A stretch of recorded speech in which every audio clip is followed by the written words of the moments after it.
திடீரென்று நிலை தடுமாறி நிறைப்பால் இருந்த பெரிய பாத்திரத்திற்குள் இரு தவளைகளும் விழுந்தன. சச்சோ, என்னாச்சுன்னு தெரியலையே, வாங்க பார்க்கலாம். வணக்கம் மக்களே, நான் உங்கள் மகுடீஸ்வரி. நம்ம சேனலில் டெய்லி ஒரு கதை பார்த்துட்ருக்கோம். இன்றைக்கி ஒரு சுவாரஸ்யமான கதை பார்க்க போகிறோம். முயற்சியை திருவினையாக்கும். நம்மளுக்கு அர்த்தம் தெரியுது இல்லையா? நம்ம எந்த ஒரு செயல் செஞ்சாலும் அதுக்கு நம்ம முயற்சி எடுக்கணும். முயற்சி எடுத்தால் தான் சரியான விதத்தில் செய்ய முடியும்.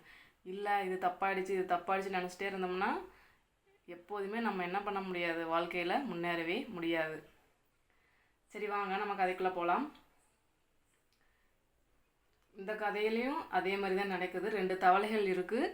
அந்த 2 தவளைகளோட வாழ்க்கையத்தை நம்ம இந்த கதையில் பார்க்க போகிறோம். வாங்க என்னென்ன பார்க்கலாம். ஒரு அழகிய குளத்தில் அருகில் 2 தவளைகள் வசித்து வந்தன. அவர்கள் நல்ல நண்பர்களாக ஒன்றாக வளர்ந்து வந்தனர். ஒரு நாள் அவர்கள் வயலில் விளையாடி கொண்டிருக்கும் போது மழை வந்தது. அப்போது பெரிய தவளை, நண்பா, மிகவும் மழை பெய்கிறது, எனவே எங்கேயாவது ஒதுங்குவதற்கு இடம் தேடலாம் என்றது. அடுத்த தவளை அதற்கு சம்மதித்தது. மலையில் இருந்து ஒதுங்க அவர்கள் இருவரும் பக்கத்தில் இருந்த ஒரு வீட்டில் நுழைந்தனர். அந்த வீட்டின் சமையல் அறைக்குள் நுழைந்தனர். புது இடம் மிகவும் குழப்பமாக இருந்ததால் இரு தவளைகளும் அங்கேயும் இங்கேயும் குதித்து கொண்டு இருந்தன. திடீரென்று நிலை தடுமாறி நிறைப்பால் இருந்த பெரிய பாத்திரத்திற்குள் இரு தவளைகளும் விழுந்தன. எவ்வளவோ முயற்சி செய்தும் அவர்களால் அந்த பாத்திரத்தில் இருந்து வெளியே வர முடியவில்லை. முயற்சியில் இருந்து தோல்வியடைந்த ஒரு தவளை இனி வெளியே வர முடியும் என்னும் நம்பிக்கையை இழந்தது. இறுதியில் அந்த தவளை பாலில் மூழ்கி இறந்துவிட்டது. ஒரு தவளை என்ன பண்ணுச்சு, நம்ம இனிமேல் வெளியே வர முடியாது, அவ்வளோதான், நமக்கு அதான் முடிஞ்சிச்சு அப்படின்னு நினச்சி என்ன பண்ணுது, அது மூழ்கி இறந்துடுச்சு. அடுத்த தவளை என்ன பண்ணுதுன்னு பார்க்கலாம்.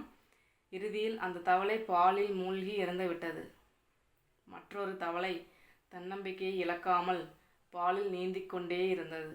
பாலில் விடாமல் குதித்து கொண்டு இருந்ததால் கடைந்த மோரில் வருவது போல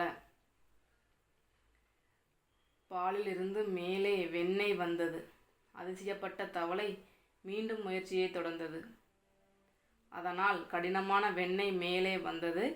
தவளை பாத்திரத்திலிருந்து வெளியே குதித்து பாதுகாப்பான இடம் தேடியது. புரிஞ்சுங்களா? நல்லா இருக்கா கதை?